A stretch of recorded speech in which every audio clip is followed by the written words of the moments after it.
Punchboard Media, where we all bring something to the table. Pull up a chair at punchboardmedia.com.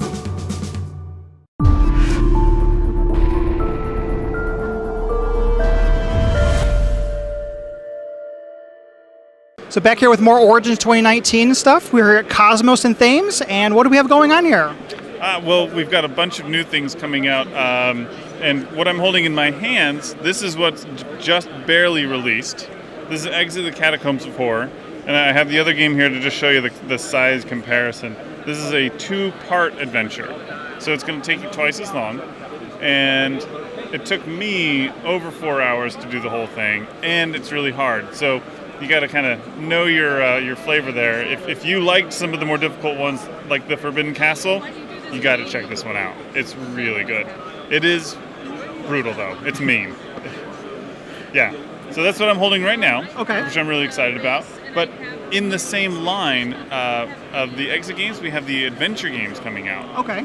And the adventure games are not so much riddles. It's a story-based adventure game where you and up to 3 other people are going to kind of wander around either a dungeon or a evil corporation that you snuck into, which is kind of like Stranger Things almost, where you're breaking into the evil corporation to see what they're really doing. Okay. It's a very story-driven, so it's very interesting, and it's not so much puzzles as it is you're just like finding things and discovering things and working together with your other friends to figure out what's going on.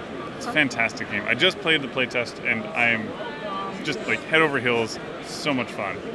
Awesome. And then we have some Gen Con previews. Yes. I'm also very excited about that. And actually, you can see here, Imhotep the Duel.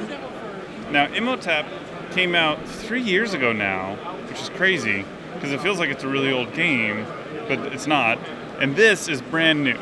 So this is exclusively for 2 players, and it takes some of the similar feels that you get from the base game where you're building the ancient Egyptian monuments, but instead of those nice cubes, what this has is a grid, a harbor grid, that you and your opponent are aggressively putting meeples out to try and acquire the different tiles, which are worth points at the end of the game. Like I said, it gives you some similar feels as the original game, but it is totally different and really a lot of fun. We've been having a lot of fun with that game. And then other Gen Con releases, you can kind of see the Robin is teaching. We have Roll for Adventure.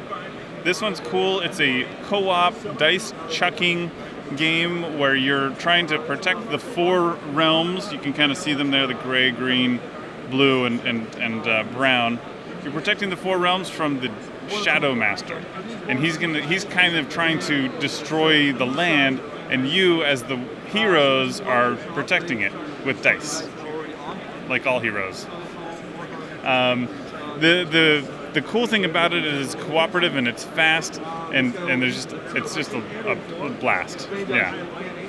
And then the third Gen Con release, I don't actually have set up here, but the box is in the back of the booth. You can see Tribes, Dawn of Humanity.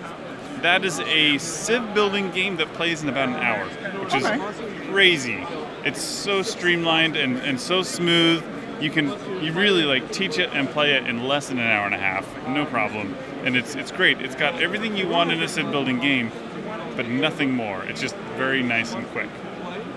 Well, awesome. So there's a lot going on over at the Kosmos booth, so definitely people need to swing by and check out what's going on over here. Yeah, please do. So thanks, Tom. Hey, thank you. Thanks for your time. Thank you. Thank you.